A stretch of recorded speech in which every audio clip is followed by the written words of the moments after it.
Chapter 6. Lily, please hold still, Mother said again. Lily, standing in front of her, fidgeted impatiently. I can tie them myself, she complained. I always have. I know that, Mother replied, straightening the hair ribbons on the little girl's braids, but I also know that they constantly come loose, and more often than not, they're dangling down your back by afternoon. Today, at least, we want them to be neatly tied and to stay neatly tied. I don't like hair ribbons. I'm glad I only have to wear them one more year, Lily said irritably. Next year I get my bicycle, too, she added more cheerfully. There are good things each year, Jonas reminded her. This year you get to start your volunteer hours. And remember last year when you became a 7, you were so happy to get your front button jacket? The little girl nodded and looked down at herself, at the jacket with its row of large buttons that designated her as a 7. 4s, 5s, and 6s all wore jackets that fastened down the back so that they would have to help each other dress and would learn independence. The front button jacket was the first sign of independence, the first very visible symbol of growing up. The bicycle at 9 would be the powerful emblem of moving gradually out into the community, away from the protective family unit. Lily grinned and wriggled away from her mother. And this year you get your assignment, she said to Jonas in an excited voice. I hope you get pilot. And that you take me flying. Sure I will, said Jonas, and I'll get a special little parachute that just fits you, and I'll take you up to, maybe 20,000 feet and open the door and... Jonas, Mother warned. I was only joking, Jonas groaned. I don't want pilot. Anyway, if I get pilot, I'll put in an appeal. Come on, Mother said. She gave Lily's ribbons a final tug. Jonas, are you ready? Did you take your pill? I want to get a good seat in the auditorium. She prodded Lily to the front door and Jonas followed. It was a short ride to the auditorium, Lily waving to her friends from her seat on the back of Mother's bicycle. Jonas stowed his bicycle beside Mother's and made his way through the throng to find his group. The entire community attended the ceremony each year. For the parents, it meant 2 days' holiday from work. They sat together in the huge hall. Children sat with their groups until they went one by one to the stage. Father, though, would not join Mother in the audience right away. For the earliest ceremony, the naming, the nurturers brought the new children to the stage. Jonas, from his place on the balcony with the 11s, searched the auditorium for a glimpse of Father. It wasn't at all hard to spot the nurturers section at the front. Coming from it were the wails and howls of the new children, who sat squirming in the nurturers' laps. At every other public ceremony, the audience was still silent and attentive. But once a year, they all smiled indulgently at the commotion from the little ones waiting to receive their names and families. Jonas finally caught his father's eye and waved. Father grinned and waved back, then held up the hand of the new child on his lap, making it wave too. It wasn't Gabriel. Gabe was back at the nurturing center today, being cared for by the night crew. He had been given an unusual and special reprieve from the committee and granted an additional year of nurturing before his naming and placement. Father had gone before the committee with a plea on behalf of Gabriel, who had not yet gained the weight appropriate to his days of life, nor begun to sleep soundly enough at night to be placed with his family unit. Normally, such a new child would be labeled inadequate and released from the community. Instead, as a result of Father's plea, Gabriel had been labeled uncertain and given the additional year. He would continue to be nurtured at the center and would spend his nights with Jonas's family unit. Each family member, including Lily, had been required to sign a pledge that they would not become attached to this little temporary guest, and that they would relinquish him without protest or appeal when he was assigned to his own family unit in next year's ceremony. At least, Jonas thought, after Gabriel was placed next year, they would still see him often because he would be part of the community. If he was released, they would not see him again, ever. Those who were released, even his new children, were sent elsewhere and never returned to the community. Father had not had to release a single new child this year, so Gabriel would have represented a real failure and sadness. Even Jonas, though he didn't hover over the little one the way Lily and his father did, was glad that Gabe had not been released. The first ceremony began right on time, and Jonas watched as one after another each new child was given a name and handed by the nurturers to its new family unit. For some, it was a first child, but many came to the stage accompanied by another child beaming with pride to receive a little brother or sister, the way Jonas had when he was about to be a 5. Asher poked Jonas's arm. Remember when we got Philippa? Philippa? He asked in a loud whisper. Jonas nodded. It had only been last year. Asher's parents had waited quite a long time before applying for a second child. Maybe Jonas suspected they had been so exhausted by Asher's lively foolishness that they had needed a little time. Two of their group, Fiona and another female named Thea, were missing temporarily, waiting with their parents to receive new children. But it was rare that there was such an age gap between children in a family unit. When her family ceremony was completed, Fiona took the seat that had been saved for her in the row ahead of Asher and Jonas. She turned and whispered to them, "He's cute, but I don't like his name very much." She made a face and giggled. Fiona's new brother had been named Bruno. It wasn't a great name, Jonas thought. Like Gabriel, for example, but it was okay. The audience applauded. The audience applause, which was enthusiastic at each naming, rose in an exuberant swell when one parental pair, glowing with pride, took a male new child and heard him named Caleb. This new Caleb was a replacement child. The couple had lost their first Caleb, a cheerful little 4. Loss of a child was very, very rare. The community was extraordinarily safe, each citizen watchful and protective of all children. But somehow, the first little Caleb had wandered away unnoticed and had fallen into the river.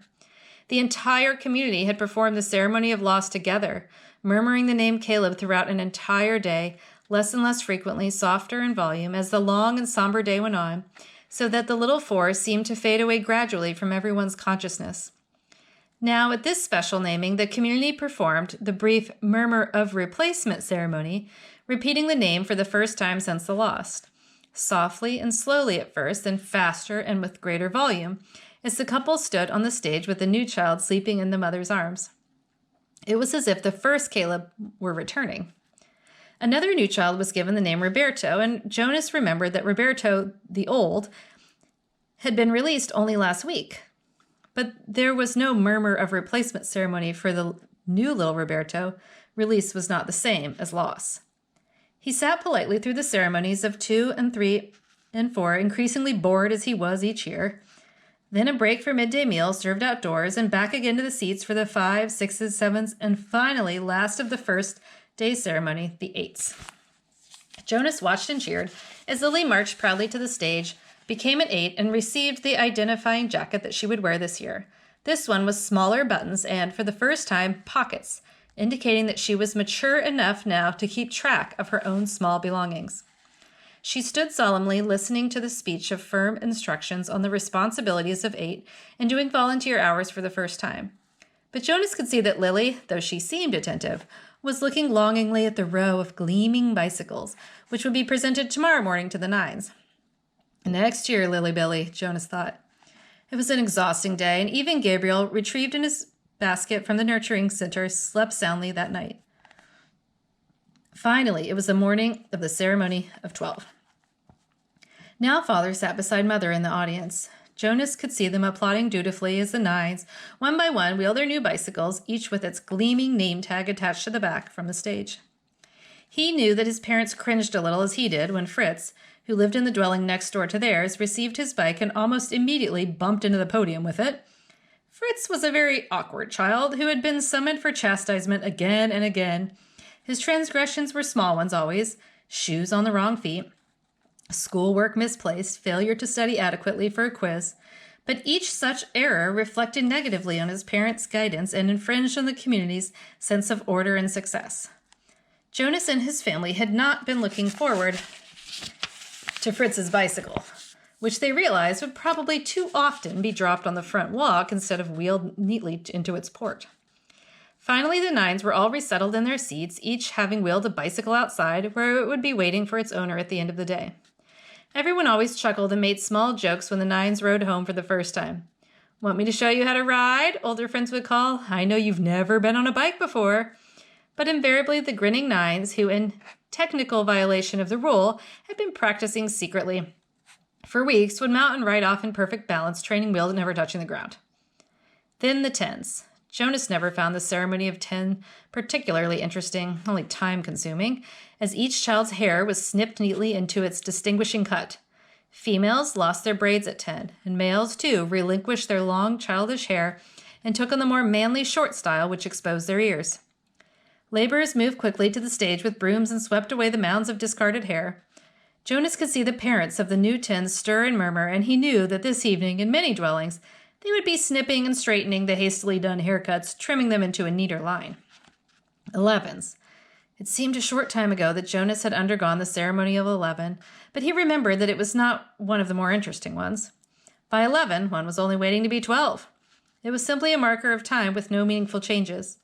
There was new clothing, different undergarments for the females whose bodies were beginning to change, and long trousers for the males with a specially shaped pocket for the small calculator that they would use this year in school. But those were simply presented in wrapped packages without an accompanying speech. Break for midday meal. Jonas realized he was hungry. He and his group mates congregated by the tables in front of the auditorium and took their packaged food. Yesterday, there had been merriment at lunch, a lot of teasing and energy, but today the group stood anxiously, separate from the other children. Jonas watched the new 9s gravitate toward their waiting bicycles, each one admiring his or her name tag. He saw the 10s stroking their new shortened hair, the females shaking their heads to feel the accustomed lightness without the heavy braids they had worn so long. I heard about a guy who was absolutely certain he was going to be an assigned engineer, Asher muttered as they ate, and instead they gave him sanitation laborer. He went out the next day, jumped into the river, swam across, and joined the next community he came to. Nobody ever saw him again. Jonas laughed. Somebody made that story up, Ash, he said. My father said he heard that story when he was a 12. But Asher wasn't reassured. He was eyeing the river where it was visible behind the auditorium. I can't even swim very well, he said. My swimming instructor said that I don't have the right boyishness or something. Buoyancy? Jonas corrected him. Whatever, I don't have it, I sink. Anyway, Jonas pointed out, have you ever once known of anyone, really known for sure, Asher, not just heard a story about it, who joined another community? No, Asher admitted reluctantly, but you can. It says so in the rules. If you don't fit in, you can apply for elsewhere and be released. My mother says that once, about 10 years ago, someone applied and was gone the next day. Then he chuckled. She told me that because I was driving her crazy. She threatened to apply for elsewhere. She was joking. I know, but it was true what she said, that someone did that once. She said that it was really true. Here today and gone tomorrow, never seen again, not even a ceremony of release. Jonas shrugged. It didn't worry him. How could someone not fit in? The community was so meticulously ordered, the choices so carefully made. Even the matching of spouses was given such weighty consideration that sometimes an adult who applied to receive a spouse waited months or even years before a match was approved and announced. All the factors, disposition, energy level, intelligence, and interests, had to correspond and to interact perfectly. Jonas's mother, for example, had higher intelligence than his father, but his father had a calmer disposition. They balanced each other. Their match, which like all matches had been monitored by the Committee of Elders for 3 years before they could apply for children, had always been a successful one. Like the matching of spouses and the naming and the placement of new children, the assignments were scrupulously thought through by the Committee of Elders. He was certain that his assignment, whatever it was to be, and Asher's too, would be the right one for them. He only wished that the midday break would conclude and that the audience would re-enter the auditorium and the suspense would end. As if in answer to his unspoken wish, the signal came and the crowd began to move toward the doors.